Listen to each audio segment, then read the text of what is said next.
As the author of 2 books about girl detectives, I would say Nancy Drew was a huge influence on my life.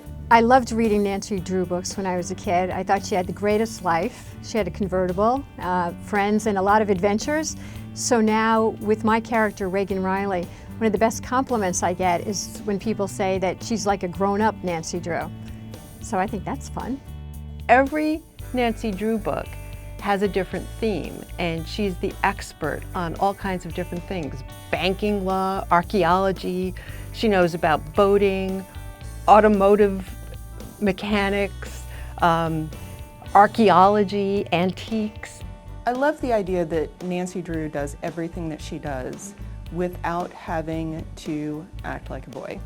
I love that about her, and I think that that's one of the problems I have with a lot of girl detective characters, is they get a little too masculine. But Nancy Drew has always been, and I think always will be, quite feminine. And I don't think there's any contradiction between sort of somebody who can, be girly and tough and savvy and smart at the same time.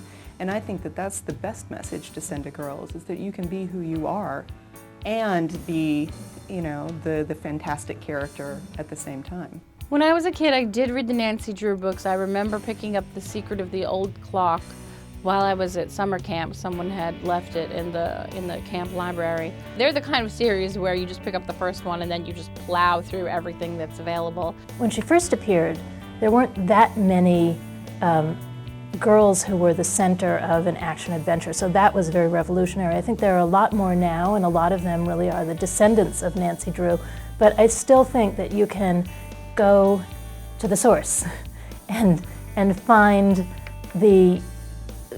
find that newness of adventure from long ago. I love Nancy Drew, particularly The Sign of the Twisted Candles, if anyone's interested to know that.